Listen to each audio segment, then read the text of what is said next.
Welcome to the deep dive, where we take that stack of sources you send our way and, well, we plunge right in. Uh-huh. We go deep into the dense data, looking for those nuggets of knowledge, the things that hide way beneath the surface level info. That's the goal. Our mission, really, is to give you the shortcut to being genuinely well-informed, especially when we're exploring, the more bizarre corners of human curiosity. Exactly. And if you've spent any time at all researching obscure topics online, especially, say, the world of unusual psychoactive substances, you kind of know the pattern. Oh, yeah. You see those same videos pop up everywhere, the craziest drugs you've never heard of. Uh-huh. But they always feature the same stuff, don't they? Every single time. It's always PCP, DMT, and regular salvia. Right, regular salvia, salvia divinorum. And look, we all know regular salvia. It's right for being intensely dissociative. Mm-hmm. But the key thing, the crucial thing, is its effects last maybe 5-20 minutes tops. Yeah, it's quick. Intense, but quick. It's really just the tip of the iceberg. Easy to find info on, easily documented. It's often the starting point for these conversations, but honestly, for those of you listening who follow this topic closely, you already know the basics. You're past that. So, yeah, we are setting the bar much, much higher today. This deep dive, it's dedicated to the compounds that, frankly, even seasoned researchers and, veteran psychonauts actively avoid. Right, the stuff they look at and go, nope, not touching that. Exactly.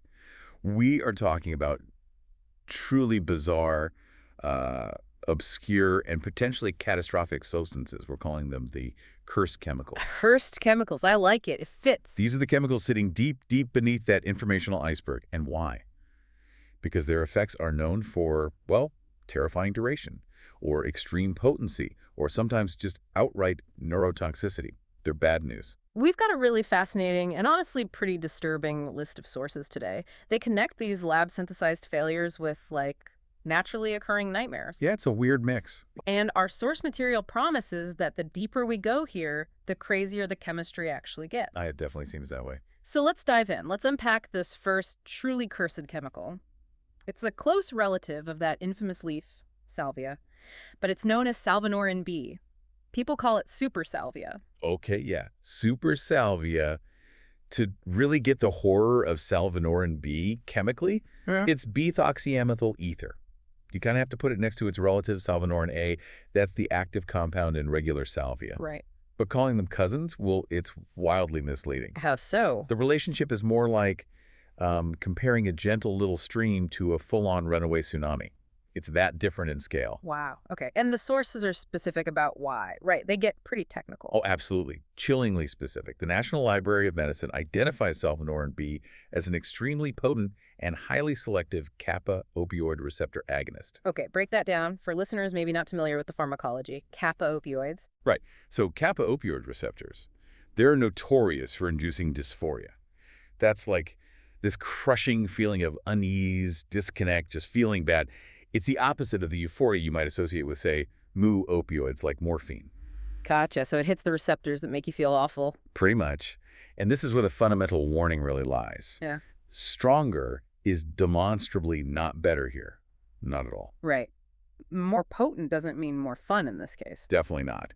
Kappa opioid agonism is already a psychologically really difficult state for a lot of users. Yeah. Salvinorin B, though, is reported to be 5 times more potent than salvinorin A. 5 times. Yeah. So this chemical is basically designed, chemically speaking, to bind way more effectively to those specific receptors that generate terror and profound attachment. But the potency isn't even the worst part, is it? The sources mention something else, the duration. Yes, the duration. That's the real terror. The true curse of salvinorin B. Regular salvia, like we said, lasts up to maybe 20 minutes, which is already plenty of time for some serious psychological distress, let's be honest. Absolutely. 20 minutes can feel like forever in that state. Right. But salvinorin B, according to the anecdotal reports and the few studies available, it lasts for 2 to 3 hours. 2 to 3 hours. Hours? Yeah. Oh my God. That's unthinkable. That exponential increase in duration, that's what pushes it into what one source called the realm of sheer insanity. I can see why. And you have to consider the whole phenomenon of time dilation, too.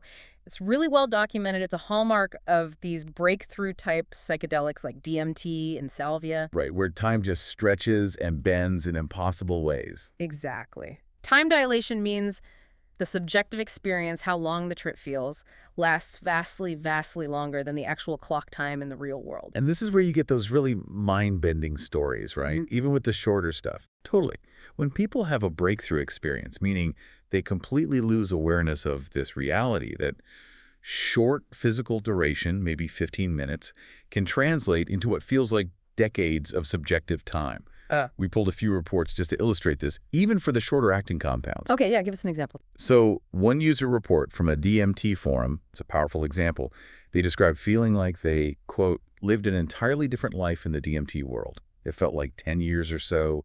I aged, I had adult responsibilities, I even had a family. Wow, in 15 minutes. All within a 15-minute period in reality. Yeah. That's staggering. In another report, this one focused on regular salvia, lasting maybe 10 minutes max. The user claimed to have had, quote, absolutely no awareness of this life. I lived a whole lifetime in another life, a full cycle from childhood to maturity, and then zap, I'm back in my bedroom. Good grief. Okay, so now apply that kind of nonlinear exponential time stretching to a trip that physically lasts for 180 minutes, 3 hours. Right. The potential for just enduring, lasting psychological trauma is, well, it's staggering. It really is. Yeah, no kidding. And this probably explains why there's only one, like, truly reliable research paper trip report regarding Salvinorin B. Just one. Because who would volunteer, and how would you even study that safely? Exactly. The chemical is so potent that the psychonaut involved, the person who took it, had to measure his dose in micrograms. Micrograms, not milligrams. Micrograms, an almost infinitesimal amount compared to regular Salvinorin A, which is usually measured in milligrams. That's insanely potent. It is. And even on that tiny, tiny dose, the physical symptoms alone were intensely alarming. They give you this horrifying insight into how deeply this chemical just hijacks your nervous system. What did they observe?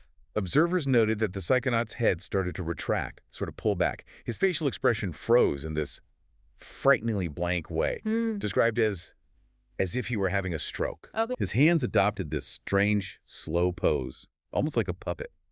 They described it as creepily awkward, yet strangely graceful.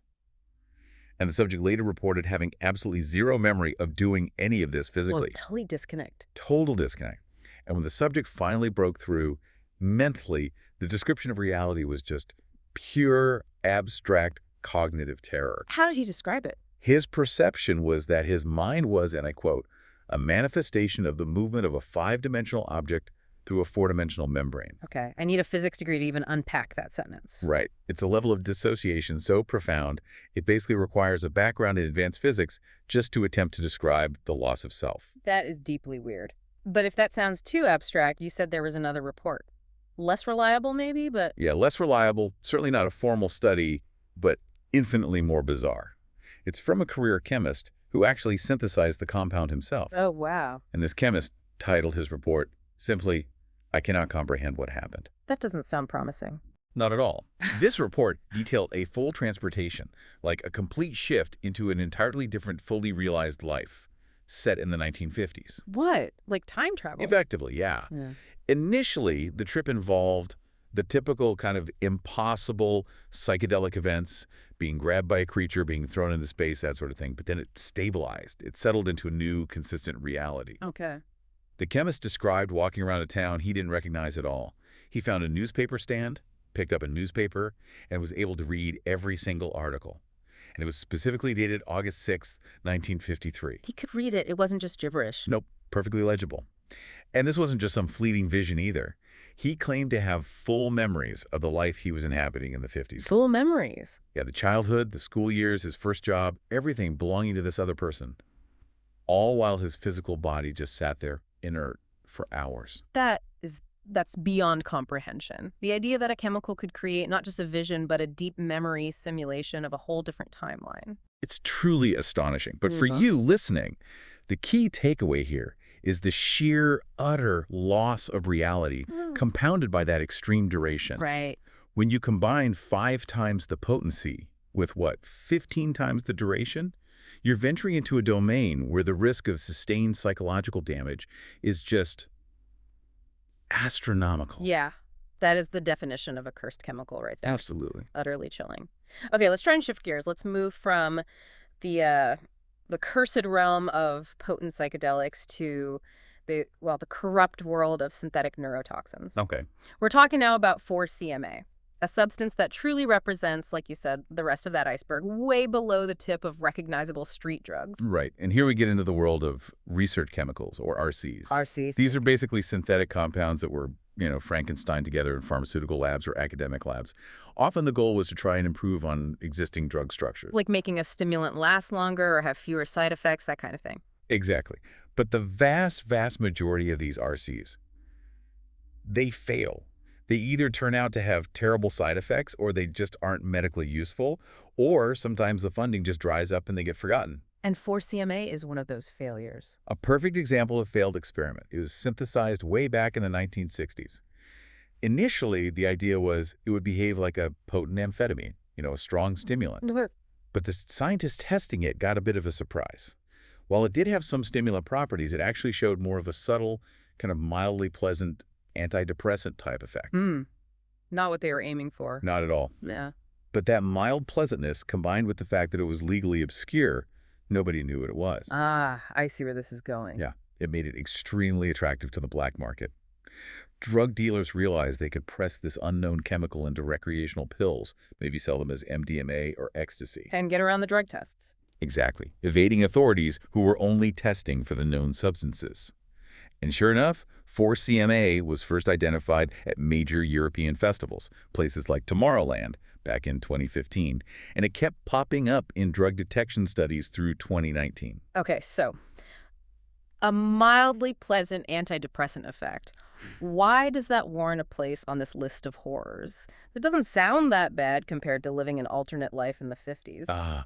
Well, because this is a chemical that is actively, physically toxic to your brain structure. Oh, it's sick. It's profoundly neurotoxic. And this is where we need to get a little technical again for the audience, but it's important. Okay, lay it on us. So when we talk about typical recreational drugs like MDMA, we usually discuss them as releasers or maybe reuptake inhibitors. Right, like MDMA makes your brain release a flood of serotonin. Exactly. MDMA forces that massive release of serotonin, and it temporarily stops it from being reabsorbed, so it floods the synapses. The euphoria you feel is temporary, and then later, the brain recovers its serotonin supply. Okay, standard stuff. But 4-CMA, it acts fundamentally differently. It doesn't just mess with the release or reuptake of neurotransmitters. It physically attacks the neurons themselves. Attacks them. Yes. The studies are pretty definitive and, honestly, alarming. Research done on animal models showed that 4-CMA permanently reduced serotonin levels. Permanently. Permanently. When the researchers looked closer, they found that even a single dose caused a, quote, prolonged reduction in the levels of serotonin in the brain 1 month after injecting. 1 month later, from one dose. Yep. To be absolutely crystal clear here, this drug, unlike most others, physically kills the axons and terminals of your serotonin-producing neurons. It gains parts of the brain cells. That's right. This is structural damage we're talking about, not just temporary chemical changes. I have to ask, based on the sources, is there any evidence that this damage can be, mitigated or healed, or is it really considered a permanent physical alteration of the brain structure? Because, that changes everything. The sources really indicate this is permanent damage to the cellular structure. Those lost neurons, they don't regrow quickly, if they regrow at all. Wow. And that's why the speculation within the research chemicals community online is so dark. They hypothesized that abusing this compound could leave a user with a state of irreversible depression. Irreversible depression. Yeah. That's the ultimate definition of a corrupt chemical design, isn't it? It really is. And the user analogy we pulled from the sources is horrifyingly spot on. It would be, quote, like an MDMA come down every day for the rest of your life. Oh, God. That crushing emptiness, the apathy, the just inability to feel pleasure. Right. But instead of lasting 3 days, like a typical come down, it becomes your baseline. Your everyday existence. Because of permanent neurological damage. Precisely. Due to a permanent neurological deficit. And the irony here is just devastating. How so? The upside of 4-CMA, that mild, almost negligible pleasant effect, it's totally subdued compared to the genuine euphoria you might get from MDMA. Right, it's not even that great. Not really. Yet the downside is amplified to this extreme degree of structural neurotoxicity. You are literally trading a small, fleeting feeling for potentially permanent anhedonia, the inability to feel pleasure. There's absolutely no value proposition there. None. Zero. It's the definition of a chemical failure that only found a market because of legal loopholes, and frankly, unethical dealers. That's a powerful warning for anyone out there thinking about consuming black market recreational pills. You're basically volunteering to be a guinea pig for failed lab experiments from the You 60s. really are. It's playing Russian roulette with your brain chemistry. Okay, let's transition now. Section 3. We're looking at compounds defined by extreme compulsion and really alien experiences, and we start with pyros, or pyrrolidinophennodes. Ah, pyros, yeah. These are the true cause, apparently, behind the chaos of that whole bath salts epidemic from about a decade ago, right? That's right. Pyros are a synthetic class of drugs, specifically cathinones, that in the most, let's say, fringe corners of the drug community are frequently called the most addictive class of chemicals on Earth. The most addictive. That's a huge claim. More addictive than what? Well, when we talk about addiction potency here, some sources report it as being potentially 10 to 20 times that of crack cocaine, depending on the specific pyro analog being used. 20 times crack cocaine. Yeah. That statistic alone should make anyone pause and just warrant extreme caution. Absolutely. But based on what objective measure is that claim made? The sources say, potentially. Is this purely anecdotal user reports, or is there some pharmacological reason why this particular class of chemicals creates such an overwhelming compulsion? That's a really good question. And while the lab data is often complicated partly because the chemical structure keeps changing as chemists try to evade bans. Right, the cat and mouse game. Exactly.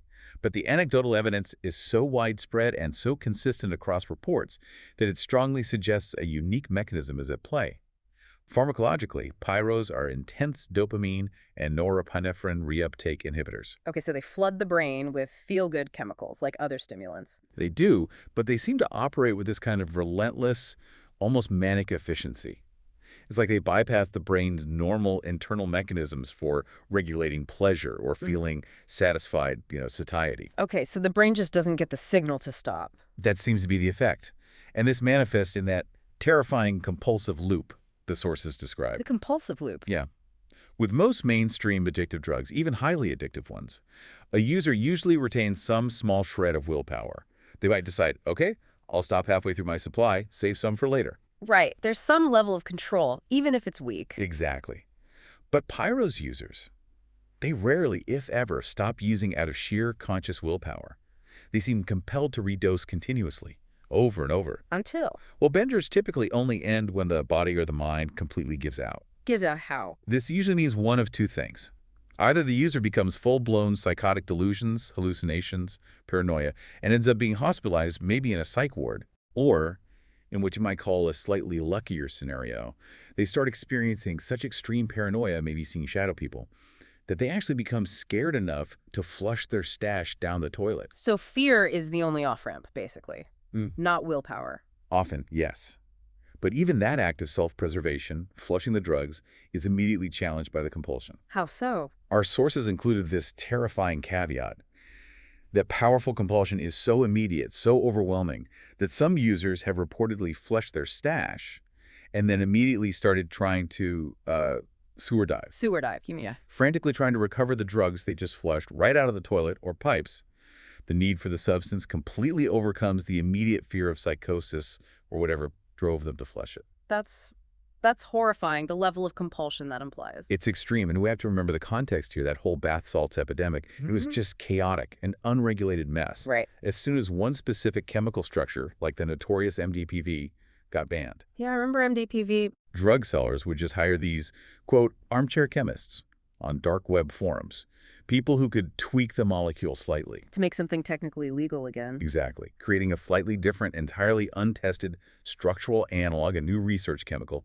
And they were essentially selling these completely unknown, highly addictive neurochemicals to unsuspecting people, using them as unwitting, disposable test subjects. That's incredibly cynical. It is. And then there's the other element, the aspect that many sources describe as truly diabolical about pyros. What's that? The extreme, overwhelming hypersexuality it induces. This compulsion seems to target not just the general reward center, but fixates specifically on the hypersexual drive. Hypersexuality. Yes. The user community even coined this highly specific, if maybe disturbing, term for it, the D1 gooner. D1 gooner, what does that even mean? It refers to a user who becomes capable of engaging in continuous sexual stimulation, often solitary, without any social or interpersonal interaction for days on end. Some reports mention users going for 64 hours straight.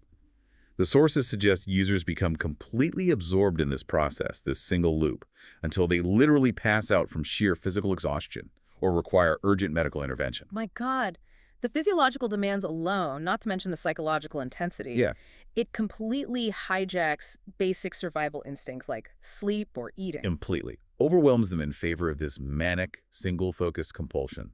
It demonstrates the compound's capacity to just take over everything. And access. Is it still easy to get this stuff? Well, and this speaks to the adaptability of the black market. Chemists figured out how to turn this highly compulsive compound into vape juice.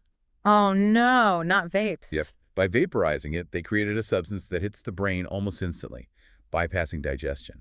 It's essentially creating super crack in a modern, discreet, maybe even socially acceptable vape pen delivery system. Which makes continuous use even easier. Exactly. It's an easy, stealthy way to maintain that continuous consumption, thereby maximizing the compulsive loop. It's really insidious. So, okay, if 4-CMA is the corrupt neurotoxin, pyros are the engine of pure, sustained chemical compulsion. Now we pivot again to the chemically alien. Right. 5-MeO-DMT, often nicknamed the God molecule.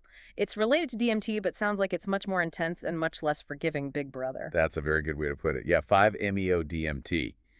What makes this substance pretty unique in the world of classic psychedelics is its surprising source. It is naturally occurring. Okay, like psilocybin or DMT from plants? Not exactly. It's natural, but not from a typical plant. It's found in the venom of certain toads. Toad venom. Seriously. Seriously. Specifically, the Sonoran desert toad, Encelius alvarius, you have to be truly committed to the path of enlightenment to seek it from a poisonous amphibian. No kidding. Okay, so how does it differ from regular DMT, the experience itself?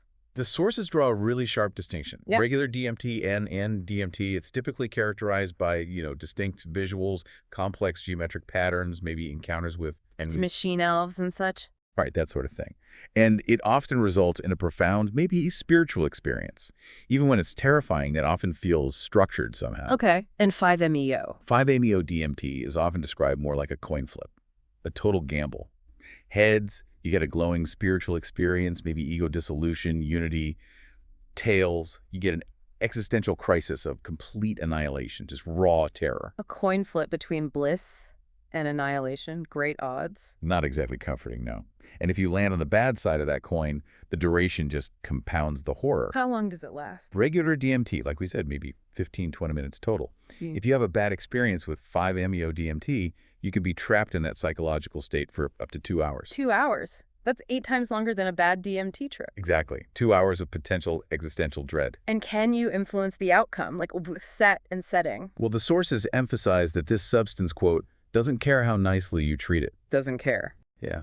Unlike some other psychedelics where your mindset, your environment, the set and setting can heavily mitigate the risk of a bad trip, 5-MeO-DMT appears to operate on its own terms. Relentless terms. Approaching it with reverence or good intentions doesn't guarantee a positive outcome.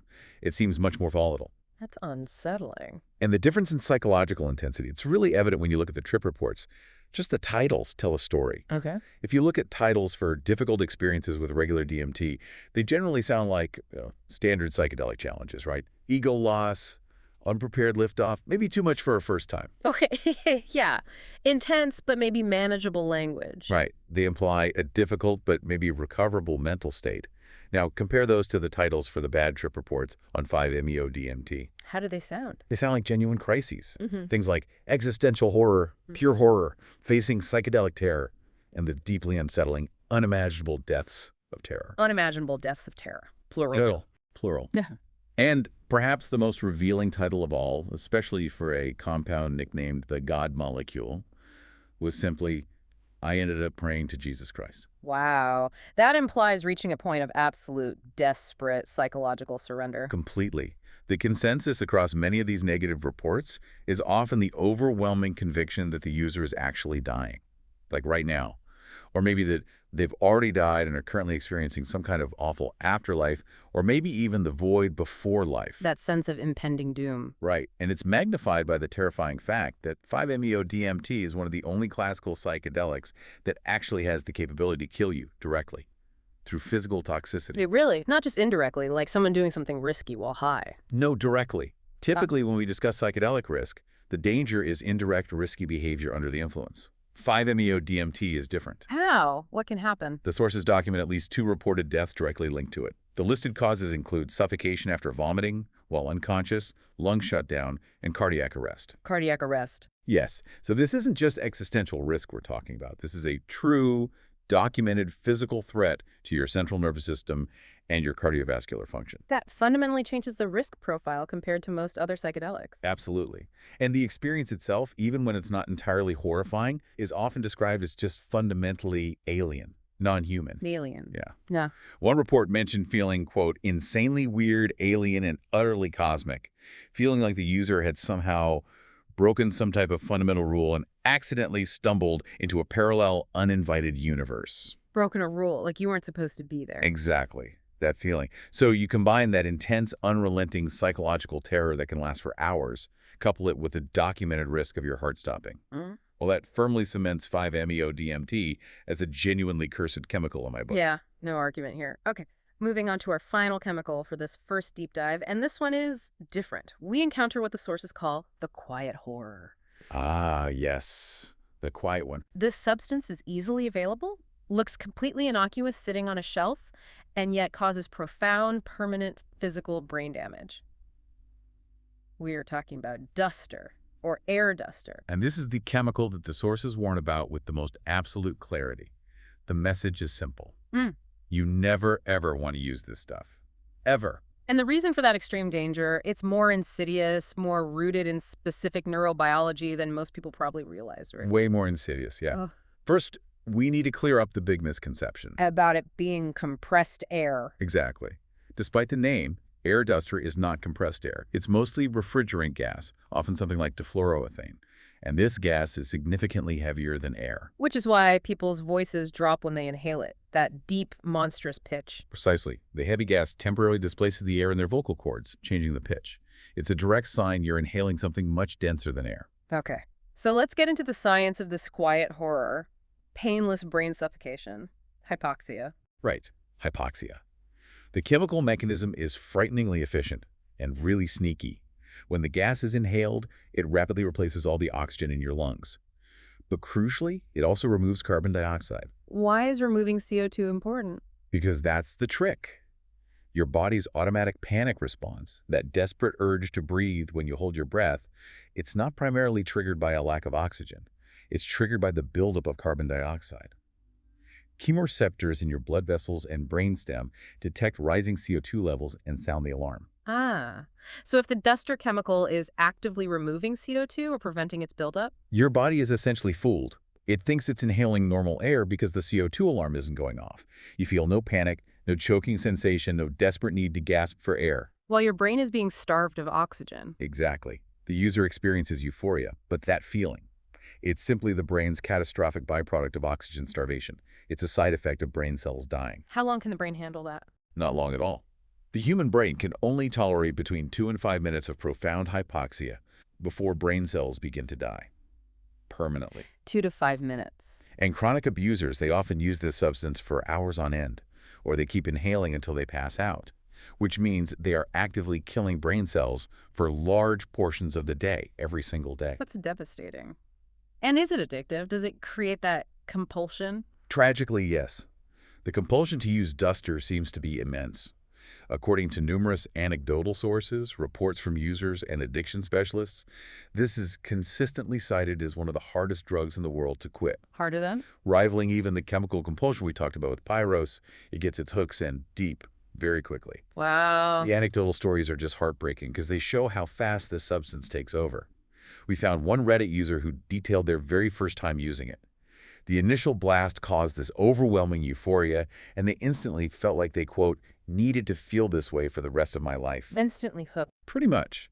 Even after going to rehab specifically for duster, they relapsed immediately upon getting out, spent an entire paycheck on cans of duster, and wrote that they, quote, easily huffed over 50 cans in a 48-hour period, sitting in a car in a Walmart parking lot. 50 cans in 2 days. The compulsion was total and immediate. Just took over everything. And the outcome of that kind of use, Yeah, it's devastating. Right. And permanent. Devastating and permanent. Yes. Even relatively short periods of abuse can cause irreversible physical damage. We're talking about permanent brain damage, leading to serious memory problems, loss of coordination, ataxia, chronic confusion, a measurable drop in IQ, seizures, and permanent slurred speech, dysarthria. Permanent slurred speech. Yeah, the damage to the parts of the brain controlling motor function and cognition is real. Are there anecdotes illustrating that decay? There are. We found one where someone spoke about a coworker they had at a movie theater. This coworker was apparently sharp, above average intelligence, articulate, quick-witted before starting. But after just 3 months of consistent duster inhaling, he became, in the narrator's own words, the dumbest person I ever knew. That's harsh, but paints a picture. It does. They said he started thinking everything was funny. He struggled to follow simple instructions. He rarely made coherent sense anymore. Just a complete cognitive decline in 3 months. And the long-term impact for someone who used for longer. Even more profound. We found a post from a former 2-year abuser. They wrote that by the time they finally managed to quit, they struggled to understand even basic linguistic concepts. Like, the idea of what a family unit meant was confusing. Couldn't grasp the concept. Yeah. And they wrote that sometimes when they tried to read, words on a page would suddenly just look like foreign shapes. They couldn't decode the meaning in their head anymore. The literal ability to process language and abstract concepts had been physically damaged. That's terrifying, losing the ability to read or understand fundamental ideas. It really is. And this is the critical distinction we absolutely have to emphasize for you, the listener. Most of the other compounds we discussed today, pyros, 5-MeO-DMT, even the neurotoxic 4-CMA, they primarily alter brain chemistry or damage specific receptors. Which allows for at least some possibility of recovery or mitigation over time, right? The brain can adapt sometimes. Exactly. There's some capacity for the brain to try and heal or compensate. Duster is fundamentally different. It kills brain matter physically, permanently, through oxygen deprivation. It's not changing the chemistry, it's deleting the hardware. That's a good way to put it. Yeah. There is no chemical solution, no medication, no pathway to recover physically dead neurons. Once they're gone, they're gone. And the source material ended this horrifying entry with a really dark kind of final thought, didn't it? It did. The absurdity and the ultimate tragedy of having your local big box store, Walmart, of all places, become your new and potentially lethal drug dealer. Yeah. The easy access completely masking the catastrophic, permanent nature of the harm. Just sitting there on the shelf next to the keyboards. It's a quiet horror indeed, absolutely. So, okay, what does all this mean for you, the person listening, trying to navigate this incredibly complex world of information and substances? If we were to try and summarize the key takeaways, the big do-nots from this first part of our deep dive. Okay, let's recap. First, avoid supersalvia. Salvinorin B. You do not want a 2 to 3 hour blackout that subjectively feels like you lived an entirely different life in the 1950s. The combination of that extreme potency and the sheer duration is a psychological trap waiting to spring. Couldn't agree more. Second, Grandma? be incredibly wary of black market MDMA or any unknown recreational pills. The risk of encountering something like 4-CMA means you could be trading a temporary bit of euphoria for permanent structural damage to your serotonin system, which could lead to that irreversible depression like an MDMA come-down that simply never ends. Right. Third, stay far, far away from pyros or bath salts. And especially avoid the vape forms of these compounds if they're still out there. They represent a pure compulsive engine that seems designed to completely hijack your free will and drive you directly towards psychosis and utter physical exhaustion. Fourth, do not engage with 5-MeO-DMT, the so-called God molecule, unless you are genuinely willing to risk up to 2 hours of unimaginable existential terror, with the very real, documented possibility of cardiac arrest. Remember, this is one of the very few psychedelics that can actually kill you directly. Yeah, that physical risk is key. And finally, number 5. Never, ever, under any circumstances, use air duster recreationally. It is the quiet horror. It bypasses your body's own warning systems to painlessly and permanently kill your physical brain matter, all for a fleeting moment of dangerous manufactured euphoria. Well said. And if we connect this all back to that initial iceberg analogy we started with, Yeah. the critical lesson here, really, is that the information we generally access about substances, or frankly about any complex topic, often only provides the very tip of the iceberg. What everyone knows. Right. The real dangers, the true chemical failures, the most bizarre and terrifying realities, they lie deep beneath the surface.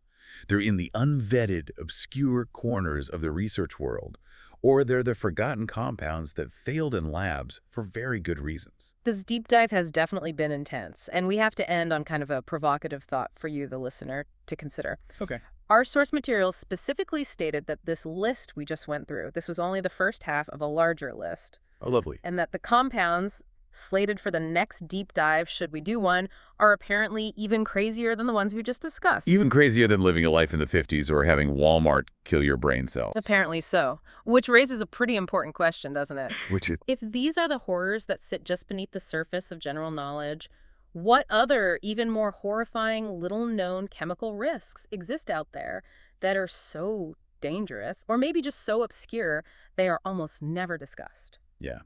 The truly terrifying compounds probably lurk in complete obscurity, known only to a handful of chemists or unfortunate experimenters. That's a sobering thought. It really is. So if you, listening, found this dive valuable, if unsettling, and you want us to potentially risk our metaphorical sanity to uncover the next, even more intense segment of these cursed chemicals, You got to let us know. Maybe like the episode, leave a comment, tell a friend who's into this weird stuff. yeah, let us know if the demand is there for part 2. Until then, though, Hmm. stay curious, please stay safe, and remember to always try and look beneath the surface. Don't just take the easy info. Couldn't have said it better. We'll catch you on the next deep dive.